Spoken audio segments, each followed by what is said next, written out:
Miss అయినాయి, అసలు ఏం జరగకూడదు, ఏం జరిగింది అనేది వివరంగా చెప్తాను.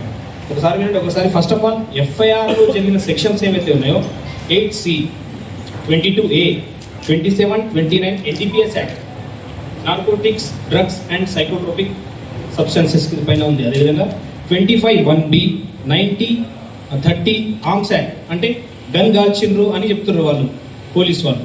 గన్ కాల్చిండ్రా లేదా అనేది పక్కకు పెడితే ఫస్ట్ ఆఫ్ ఆల్ యాక్ట్. అదేవిధంగా 34A TSEA 109, అది పాత IPS 307 సెక్షన్కు ఈక్వల్గా ఉంది. అదేవిధంగా అదే అక్కడ 109 సెక్షన్ అనేది ఏం చెప్తుంది అదంటే ప్రాణ చంపాలని ప్రయత్నం చేసిండ్రు అని అంటున్నారు. అసలు ఎవరికి చంపాలని ప్రయత్నం చేసిండ్రు, ఎందుకు చంపాలని ప్రయత్నం చేసిండ్రు, అక్కడ ఎవరు ఎంటర్ అయినరు, అవన్నీ ఎవరు కూడా క్లారిటీగా పోలీసు వాళ్ళ ఎఫ్ఐఆర్ రిపోర్ట్లో కానివ్వండి, రిమాండ్ కేసు డైరీలో కానివ్వండి, ఎక్కడ కూడా క్లారిటీగా చెప్పలేదు.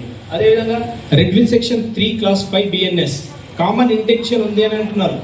కామన్ ఇంటెన్షన్ అంటే ఒక వ్యక్తి పైన హత్య చేయాలని ప్రయత్నం చేసిండ్రు అని అంటున్నారు. కామన్ ఇంటెన్షన్ ఎక్కడ ఉందంటే అక్కడ ఎవరిపైన ఉంది, ఎవరు పర్సనల్గా ఎవరికైనా కక్ష ఉందా అక్కడ అంటే కామన్ ఇంటెన్షన్ ఎక్కడ కూడా అక్కడ లేదు.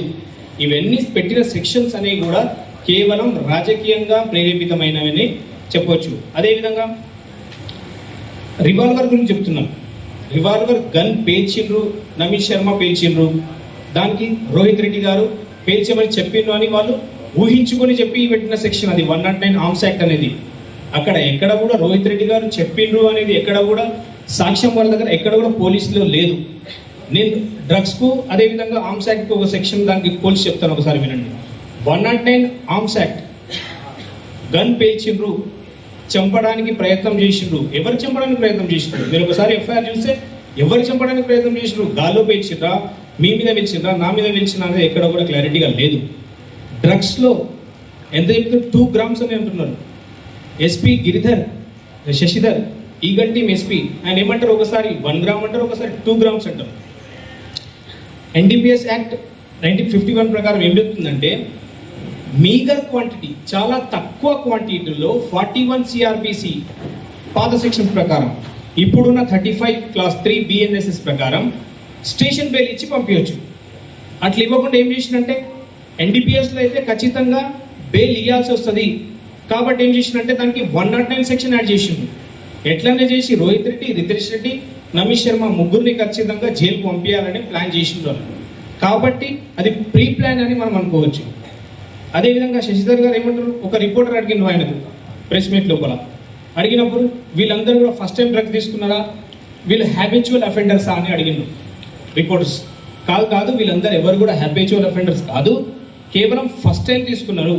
ఫస్ట్ టైం తీసుకున్న వాళ్ళందరికీ మీరు NDPS యాక్ట్ ప్రకారం బెయిల్ ఇవ్వచ్చు, స్టేషన్ బెయిల్. స్టేషన్ బెయిల్ ఎందుకు ఇవ్వలేదు? ఇంటెన్షన్గా మొత్తం 11 మంది అక్కడ పట్టుబడ్డారు. రోహిత్ రెడ్డి గారి నుంచి స్టార్ట్ చేస్తే లాస్ట్ ఉన్న A11 ప్రియాంక రెడ్డి, వాళ్ళందరూ కూడా కన్సంప్షన్ చేసినారు. 6 మెంబర్స్కి పాజిటివ్ వచ్చిందని ఉన్నారు. 6 మెంబర్స్కి పాజిటివ్ వస్తే మరి 3 మెంబర్స్ జైలుకి ఎందుకు పోతారు? ఎందుకంటే మీరు చేసిన ఎఫ్ఐఆర్ ఏదైతే ఉందో లోపభూయిష్టంగా ఉంది. ఎందుకంటే ఎఫ్ఐఆర్ ఒకవేళ మీరు చేసింది NDPS ప్రకారం మీరు జైలు పంపించాలనుకుంటే 6 మంది జైలుకు పోయేటోళ్ళు, కానీ 6 మంది జైలుకోకుండా కేవలం 3 పంపించినట్టే ఆర్మ్స్ యాక్ట్ ప్రకారం మీరు సెక్షన్ 109 అది అప్లికేబుల్ కాదు. గన్ ఎవరు పేల్చిండ్రు అది మీరు క్లారిటీ ఇవ్వలేదు. గన్ పేల్చి ఉండొచ్చు, అది ఎవరు పేల్చిండ్రు? మీరే పేల్చిండ్రేమో.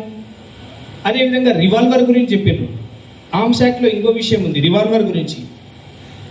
మీరు పెట్టిన సెక్షన్ 109 ఏదైతే ఉందో అది అన్ఆథరైజ్డ్ లైసెన్స్ లేని గన్ గురించి చెప్తుంది మీరు పెట్టిన సెక్షన్. కానీ ఆ గన్ ఒకవేళ రితేష్ రెడ్డి గారిదే అయినా కూడా దానికి లైసెన్స్ ఉంది. సెల్ఫ్ ప్రొటెక్షన్ అంటే సెల్ఫ్ డిఫెన్స్, ఆత్మరక్షణలో భాగంగా మీరు ఇంకోటి ఎఫ్ఐఆర్లు ఏమన్నారు? మళ్ళీ గోడలు దుంకి వచ్చి 70-80 మంది మొత్తం ఆ ఫామ్ హౌస్ని చుట్టుముట్టి మేము అందరినీ సరౌండింగ్ చేసినామని అన్నారు. అసలు అందరినీ అంత చుట్టుముట్టి గోడలు ఎంత, ఫామ్ హౌస్ మినిమం గోడలు ఎంత దూరం, ఎంత పొడవు ఉంటాయండి? మినిమం 20 feet 30 feet ఉంటాయి. అంత గోడలు దూకగలుగుతారా మీరు? గోడలు దూకి అంత అవసరం ఏముంది? ఫస్ట్ ఆఫ్ ఆల్ గోడలు దూకకుండా డైరెక్ట్ వచ్చే ఉంది మీ దగ్గర వారెంట్ ఉండే కదా, సర్చ్ వారెంట్ కానివ్వండి, అరెస్ట్ వారెంట్ కానివ్వండి, అవన్నీ ఉన్నప్పటికీ కూడా మీరు గోడలు దూకే అవసరం లేదు. అక్కడ ఒక చిన్న పార్టీ జరిగింది లీగల్, ఒకసారి చూసుకుంటే అక్కడ కేవలం జరిగిన పార్టీని, అదేవిధంగా ఇంకో విషయం చెప్తున్నాను, మున్సిపల్ ఎలక్షన్లో బీఆర్ఎస్ పార్టీకి కానివ్వండి, రోహిత్ రెడ్డి గారి కానివ్వండి, వచ్చిన ఇమేజ్ డిస్టిక్ లెవెల్లోనే ఒక మంచి ఇమేజ్ వచ్చింది. ఆ ఇమేజ్ని ఎట్లానే చేసి జైలుకి పంపించాలని ప్రయత్నం చేసింది. ఇంతకుముందు కూడా ఒక సెక్షన్ 144 సెక్షన్ అప్లికేబుల్ ఉండే. ఎప్పుడు మున్సిపల్ ఎలక్షన్ కౌంటింగ్ అప్పుడు 13 ఫిబ్రవరి 2026 నాడు అప్పుడు అప్లికేబుల్ ఉన్నప్పుడు కూడా ఎమ్మెల్యే గారు వాళ్ళ అనుచరులు లోపలికి వెళ్తారు. రోహిత్ రెడ్డి గారు దాన్ని నిరోధించడానికి ప్రయత్నం చేస్తే ఆ రోజు వివిధ సెక్షన్ల కింద అరెస్ట్ చేయడానికి ప్రయత్నం చేస్తారు. హైకోర్టుకి వెళ్తే బెయిల్ వచ్చింది మాకు.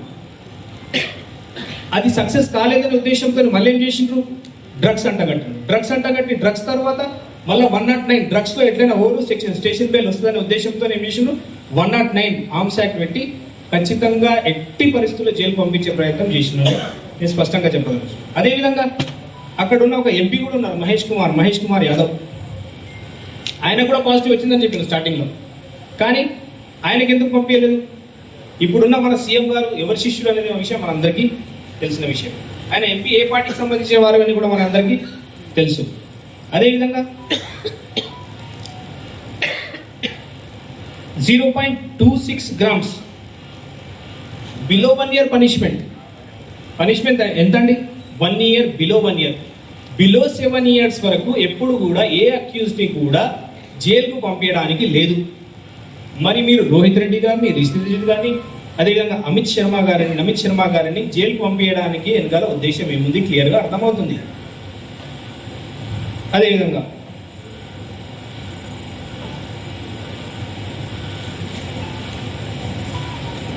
ఫైనల్గా చెప్పదలుచుకున్నది ఏంటంటే, ఇక్కడ క్రిమినల్ ఇంటిమిడేషన్ ఎక్కడా కూడా ఎవరిది కూడా లేదు.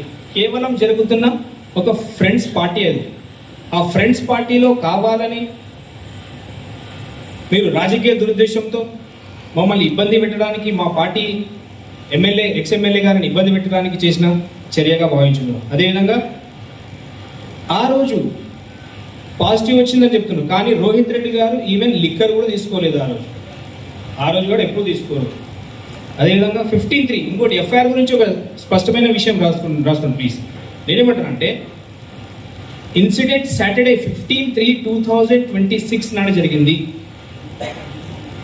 కానీ మీరు ఒకసారి ఎఫ్ఐఆర్ కాపీ మీ అందరికి ప్రెస్ వాళ్ళకి ఇస్తారు. ఎఫ్ఐఆర్లో డేట్ ఎప్పుడు తెలుసా? 14/3/2026. అంటే ప్రీ ప్లాన్డ్ ఎఫ్ఐఆర్ కాదా? ఒకటి మనం అందరం గమనించాలి. ఒక రోజు ముందే ఎఫ్ఐఆర్ తీసుకొచ్చి ఆడ ఇన్సిడెంట్ జరుగుతుంది, మీరు ఎఫ్ఐఆర్ తీసుకొచ్చి స్టూడెంట్స్ ఇట్లా స్టోరీ వాళ్ళే అల్లుకొని ఎఫ్ఐఆర్ చేసుకొని వచ్చిండ్రు. 14/3 ఎప్పుడు? 15/3/2026 నాడు సంఘటన 8 గంటలకు జరిగింది. మీ ఎఫ్ఐఆర్ ఎప్పుడు ఉంటుంది? 14/3/2026 నాడు ఉంటుంది. నెక్స్ట్ డే, ఒక రోజు ముందనే ఎఫ్ఐఆర్ జరిగిందంటే దాని ఉద్దేశం ఏంది? ఇదంతా ఫైనల్గా నేను చెప్పదలుచుకున్నది ఏంటంటే, రాజకీయంగా ప్రేరేపితమైన కేసు. ఈ కేసు ఒక ప్రొసీజర్ అనేది ఉంటుందండి దేనికైనా. रूप में देखा गया, इसीलिए उनको जो है ना टारगेट करते हुए आज रेवंत रेड्डी की हुकूमत हमारे डायनामिक एमएलए साहब को बदनाम करना चाह रही है। ये कानूनी कार्रवाई जो भी है वो कानून फैसला करेगा। वो जो है ना 11 लोगों में 8 आदमी को जो है ना पहले तो पॉजिटिव सबको है बोल के बताए, फिर उसके बाद 3 जनों को रिमांड करके बाकी के 8 जने जो है ना नेगेटिव आया बोल के फिर रिपोर्ट दिखाया गया। मैं आप लोगों के जरिए ये कहना चाह रहा हूँ, ना हम कभी केसों से डरे हुए हैं, ना कभी डरेंगे। हम आगे ऐसी मजबूत ठहरेंगे और हमारे एमएलए रोहित रेड्डी साहब को मिनिस्टर के रूप में हम जिता के लाएंगे। और मैं आपसे जरिए से, मीडिया के जरिए से कहना चाह रहा हूँ, ड्रग्स जब से रोहित रेड्डी साहब है తాండ్రులో డ్రగ్స్ అలవాటు అయింది, పిల్లలకు పాడు చేసిండ్రు, అది ఇది बोल के हमारे भैया जी मनोहर रेड्डी साहब बोले। लेकिन मैं ये बोलना चाह रहा हूँ, तांड्रू में जब से रोहित रेड्डी साहब है, जब से तांड्रू के नौजवान जो है ना आगे बढ़े, सियासत में आगे, आज देखिए आज पूरे काउंसलर जो है ना नौजवान है। हमको देखिए, हम भी जो है ना रोहित रेड्डी साहब के साथ काम कर रहे हैं और रोहित रेड्डी साहब के साथ है, हमारे पे एक एलिगेशन नहीं है। हम कैसे हैं तांडूर में आके पूछिए, हम भी रोहित रेड्डी के सैनिक हैं, हम भी रोहित रेड्डी के कार्यकर्ता हैं, हम भी रोहित रेड्डी के साथ हैं। आप लोगों से मैं ये बोलना चाह रहा हूं, आने वाले दिनों में हमारी पार्टी रोहित रेड्डी साहब को मिनिस्टर बनेंगे, ये आप देखिए। शुक्रिया।